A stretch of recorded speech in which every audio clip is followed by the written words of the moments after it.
Perubahan besar. Bab 97. Sepertinya sudah melihat jelas apa yang dikatakan Jane. Perlina tersenyum dan berkata, "Tidak percaya, pulang dan tanyakan sendiri saja." Orang-orang pun langsung berubah, benar-benar perubahan besar. Mereka mengira orang yang terluka itu adalah orang ketiga. Ternyata orang tua dari wanita yang memukul itulah yang menghancurkan pria itu. Dan saat itu mereka juga sudah berpisah. Jadi wanita yang terluka itu dipukul dengan percuma. Orang-orang dengan antusias mulai berkata, "Benar-benar keterlaluan. Zaman sekarang ini tidak melihat sampai akhir, tidak akan mengetahui apa kebenaran sebenarnya. Kalau itu adalah aku, dari awal aku sudah mulai memarahinya. Wanita itu benar-benar bodoh, dipukul dengan percuma oleh orang lain. Apakah kalian tidak menyadari wanita yang memukul itu benar-benar memukul tanpa memikirkan hubungan pertemanan mereka? Aku rasa tidak hanya masalah merebut pacar saja. Mungkin saja adalah balas dendam atau cemburu. Wanita selalu seperti itu." Jane tidak tahu sudah ketahuan atau tidak bersedia mempercayai ucapan Perlina, membalikkan tubuh dan meninggalkan tempat itu. Dia harus pulang dan menanyakannya dengan jelas. Kalau masalah ini tidak benar, dia pasti akan membalas Perlina dengan berkali-kali lipat. Sudah melarikan diri, cepat bubar. Mary sudah melarikan diri di saat Jane pergi. Orang-orang pun bubar, hanya tersisa Perlina yang memapah Darlene yang penuh dengan luka. "Aku antar kamu ke rumah sakit dulu ya." Perlina barusan hanya terus marah dan tidak menyadari kalau seluruh tubuh Darlene penuh dengan luka, ditambah dengan rambutnya tertutup, tidak terlihat dengan jelas. Kebetulan begitu dia menundukkan kepala, melihat wajahnya sudah bengkak dan lehernya juga ada banyak luka cakaran. Dia pun langsung marah. "Kurang ajar, si keji itu benar-benar kejam. Aku pergi membunuhnya saja." Darlene perlahan berkata, "Perlina, aku ingin pulang ke rumah."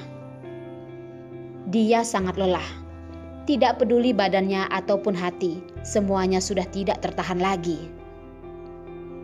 "Tidak boleh. Kamu seperti sekarang ini, mana boleh pulang begitu saja. Pergi ke rumah sakit untuk mengobati dulu baru pulang." Perlina dengan tidak setuju berkata, "Darlene bisa menahan ini, dia tidak bisa. Tunggu saja, dia memiliki banyak kesempatan untuk mencari masalah dengan keluarganya." Tentu saja yang membuat masalah ini adalah si brengsek Yos itu. Orang pertama yang harus dia habisi adalah dia. "Aku tidak apa-apa, hanya luka luar saja. Setelah istirahat beberapa hari akan sembuh. Perlina, tolong besok kamu bantu aku pergi meminta izin. Wajahnya ini paling tidak harus beberapa hari baru bisa mengempes." "Kamu bodoh ya? Saat ini masih memikirkan hal itu. Kalau bukan karena kamu sudah terluka, aku bahkan ingin memukulmu lagi." Perlina sambil dengan berhati-hati memapahnya, sambil berkata, "Aku sudah mengatakan berapa kali kepadamu, kamu tidak berhutang apapun pada wanita itu. Kenapa kamu harus dipukul begitu saja dan tidak melawan?" "Tidak apa-apa Perlina, anggap aku mengembalikan padanya."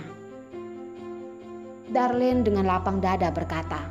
Tapi begitu berkata, dia pun mengenai luka di bibirnya, begitu kesakitan. "Maaf, lihatlah, satu kata maaf ini adalah sudah bisa mengembalikan semuanya. Kenapa ada orang yang benar-benar membuatku merasa jijik, membuat sebuah pemikiran kamu melakukan ini pada ucapan orang lain sama sekali tidak mau didengar. Kamu jelas-jelas mengatakan tidak akan merebut merasa dirinya tidak mati karena marah dengan si keji Jen itu, tapi akan segera mati karena marah dengan Darlin. Perlina, ingat ya, bantu aku meminta izin besok. Darlin tidak lupa memperingatinya. Ya, aku tahu. Perlina sudah mulai tidak sabar. Bukankah hanya seorang asisten kecil? Darlin tersenyum tidak berkata. Perlina akhirnya pun tidak bisa melawan keras kepala Darlin dan mengantarnya pulang ke apartemen kecilnya. Dia pun pergi ke toko obat untuk membeli obat anti-infeksi dan bengkak, lalu pulang mengobatinya. Perlina, bisakah kamu pelan sedikit? Darlin sudah hampir merusak bantal yang dipegangnya. Kamu masih tahu sakit saat dipukul, kenapa kamu tidak menghindar? Perlina memang berkata seperti itu, tapi tenaganya juga menjadi lebih pelan. Darlin pun terdiam. Sakit juga hanya bisa ditahan. Setelah setengah jam kemudian, Perlina sudah selesai melakukan semuanya. Apakah malam ini aku perlu menyiapkan makan malam untukmu? Tidak perlu. Waktu sudah hampir tiba. Kamu cepat pergi jemput Derek. Beritahukan padanya kalau hari ini aku ada urusan dan tidak bisa pergi melihatnya. Darlin tetap paling mengkhawatirkan anaknya. Perlina sengaja berkata, "Omong kosong. Apakah aku akan membawa seorang wanita yang mukanya bengkak seperti babi dan mengatakan padanya, ini adalah ibunya? Aku juga takut kamu akan mengejutkan kesayanganku itu." Darlin pun melihatnya sejenak. Perlina, aku tahu hatimu baik. Hanya saja mulutmu lebih jahat. Tapi tidak apa-apa, aku sudah terbiasa. Malas berbicara denganmu. Aku mau pergi menjemput putraku dulu. Perlina pun langsung berdiri, mengambil barangnya dan pergi. Sebelum keluar, dia juga tidak lupa memperingati. Malam ingat pakai obatnya. Ya, aku tahu. Darlin pun merasa terharu. Setelah Perlina pergi, senyuman paksa Darlin pun menghilang. Dia tidak perlu menyentuh juga tahu betapa bengkak wajahnya itu. Rasa panas dan perihnya masih terasa sampai sekarang. Sekarang, lutut yang ditendang Jen juga masih sakit. Darlin dengan berhati-hati menarik bajunya, tersenyum pahit. Ternyata, tubuhnya juga ada banyak bekas biru. Untung saja Perlina tidak melihatnya. Kalau tidak, dengan sifat Perlina pasti akan pergi merusuh ke rumahnya Jen. Darlin hanya bisa memakaikan obat sendiri. Dia barusan menyodorkan tangan ingin mengambil obat. Tidak hati-hati juga menggerakkan punggungnya. Dia pun merasa keringat dingin mengalir. Jadi punggungnya juga tidak terkecuali. Kelihatannya Jen benar-benar tidak bisa memaafkannya. Darlin hanya bisa memakaikan obat di tempat yang bisa dia obati sendiri. Bagian punggung yang tidak bisa dia obati, dia hanya bisa membiarkan luka perlahan membaik sendiri. Setelah memakai obat, Darlin sudah mengeluarkan keringat dingin beberapa kali. Dengan berhati-hati kembali berbaring di sofa, tidak bisa bergerak lagi. Hanya saja tidak lama berbaring, ada telepon yang masuk. Darlin hanya bisa dengan perlahan mengambil ponselnya. Untungnya sebelum Perlina pergi, dia dengan perhatian mengeluarkan ponselnya. Kalau tidak, dia benar-benar harus bangkit lagi.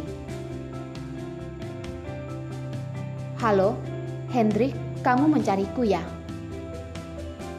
Darlin, ada apa denganmu? Suaranya terdengar lemah. Hendrik pun bertanya. Aku sedang flu. Darlin berpura-pura batuk. Hampir lupa kalau Hendrik adalah pria yang perhatian. Kamu tidak apa-apa kan? Apakah sudah pergi mengambil obat ke rumah sakit? Hendrik langsung dengan perhatian bertanya padanya. Hanya flu biasa saja, besok seharusnya sudah sembuh. Darlene takut Hendrik terus bertanya lagi, buru-buru mengubah topik. Oh ya, Hendrik, kamu mencariku ada masalah apa? Hendrik perlahan berkata, aku dengar malam ini ada film yang bagus. Ingin menanyakan padamu, apakah mau pergi menonton bersama? Maaf Hendrik, hari ini aku mungkin tidak bisa pergi. Beberapa hari lagi aku baru menemanimu ke sana ya. Darlene dengan tidak enak menolaknya. Tidak apa-apa, kesehatan lebih penting. Hendrik melihat tiket yang sudah dia beli yang ada di tangannya. Diam-diam membuangnya ke dalam tong sampah di samping kakinya. Darlene pun berbasa-basi dengan Hendrik lalu menutup telepon.